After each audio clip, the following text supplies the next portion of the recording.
2025년 6월 14일 안식일 여호와께서 그를 만나사 그를 죽이려 하신지라. 모세가 길을 가다가 숙소에 있을 때에 여호와께서 그를 만나사 그를 죽이려 하신지라. 십보라가 돌칼을 가져다가 그의 아들의 포피를 베어 그의 발에 갖다 대며 이르되 당신은 참으로 내게 피남편이로다 하니 여호와께서 그를 놓아주시니라. 그때에 십보라가 피남편이라 함은 할례 때문이었더라. 아들아, 설상가상이요 엎친데 덮친다 더니 이런 걸 두고 하는 말인 것일까? 어젠 모세에게 노하시더니 오늘은 아예 죽이려 하시니 말이다. 모세가 길을 가다가 숙소에 있을 때에 여호와께서 그를 만나사 그를 죽이려 하신지라. 모세는 지금 하나님의 명령에 순종하여 하나님의 지팡이를 손에 들고 애굽을 향해 가는 길이잖니. 그런데 그 모세를 보호하시기는커녕 도리어 갑자기 죽이려 하시다니 이게 대체 어찌된 영문인 것일까?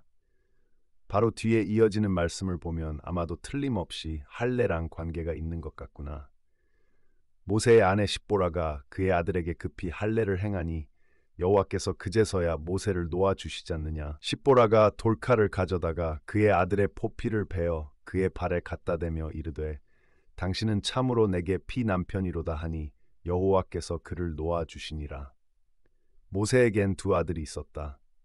큰 아들은 게르솜이요 작은 아들의 이름은 엘리에셀이다. 어찌된 영문인지 알 수는 없으나 모세가 작은 아들 엘리에셀에게는 할례를 행하지 않았던 모양이다. 할례는 하나님이 명하신 언약 의식이다. 너희 중 남자는 다 할례를 받으라. 이것이 나와 너희와 너희 후손 사이에 지킬 내 언약이니라 하시지 않으셨더냐? 살 속에 새겨진 하나님의 언약, 그것이 바로 할례였던 것이다. 너희 가운데 남자는 모두 할례를 받아라. 이것은 너와 네 자손과 세우는 내 언약이니 너는 이 언약을 지켜야 한다. 남자의 양피를 베어라. 이것이 나와 너희 사이에 세운 언약의 표시가 될 것이다. 지금부터 남자아이는 태어난 지 8일 만에 할례를 받을 것이다. 그래야만 너희 살 속에 새겨진 내 언약이 영원한 언약이 될 것이다. 그것을 모세는 누구보다 잘 알 텐데 그런데 왜 아들에게 할례를 행하지 않았을까? 말씀을 보면 그건 아마도 아내 십보라의 완강한 반대 때문이었던 것 같다. 모세의 아내 십보라는 미디안 여인이다. 이방 여인이었던 것이다. 그러니 십보라에게는 난지 8일밖에 되지 않은 아기의 포피를 칼로 잘라내는 할례라고 하는 게 야만적인 의식으로 보였을지도 모른다. 그래서 반대를 하지 않았겠느냐. 아무리 그렇다고 굳게 결심하고 애굽으로 가는데 이제 와서 그 모세를 죽이려 하시다니 대체 무슨 까닭인 것일까?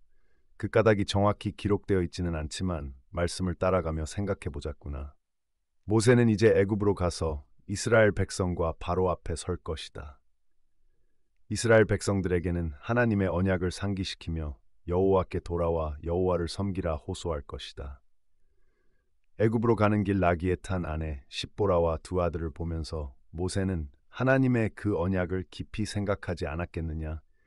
난지 8일이 지났건만 아들에게 아직 할례를 베풀지 않은 것도 생각이 났을 것이고 언약을 이야기하러 가는 길인데 모세 자신부터 언약을 이행하지 않고 있는 것이다.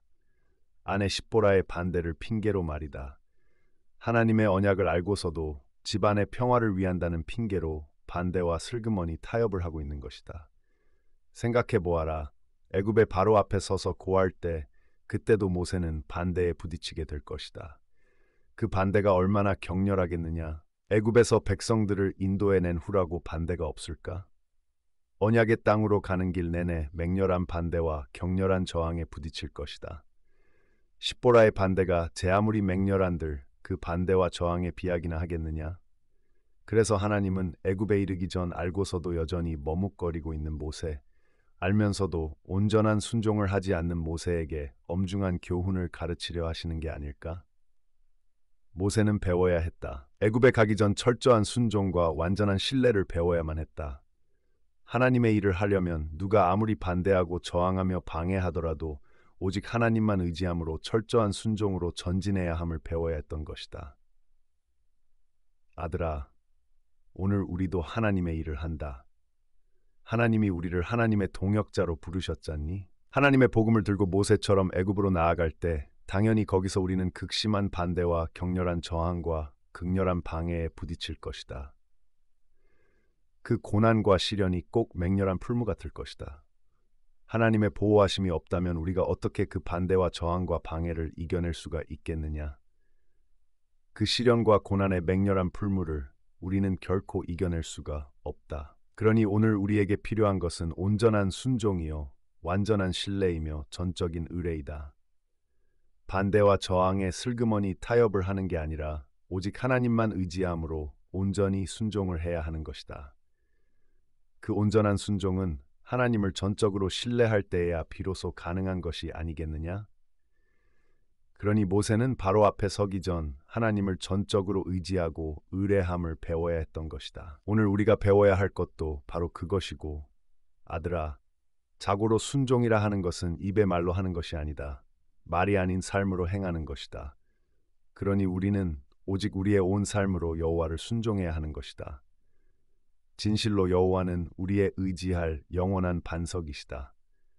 그러니 너는 너의 온 삶으로 오직 여호와를 의뢰하거라. 너의 온 삶으로 여호와께 순종하거라. 오직 하나님만 의지하고 의뢰하면 영원한 반석 되신 우리 주님은 너를 반석같이 붙드실 것이다. 영원한 반석같이 너를 굳게 붙드실 것이다. 너희는 여호와를 영원히 신뢰하라. 주 여호와는 영원한 반석이심이로다. 너희 중에 여호와를 경외하며 그의 종의 목소리를 청종하는 자가 누구냐? 흑암 중에 행하여 빛이 없는 자라도 여호와의 이름을 의뢰하며 자기 하나님께 의지할지어다. 대저 여호와는 네가 의지할 이시니라.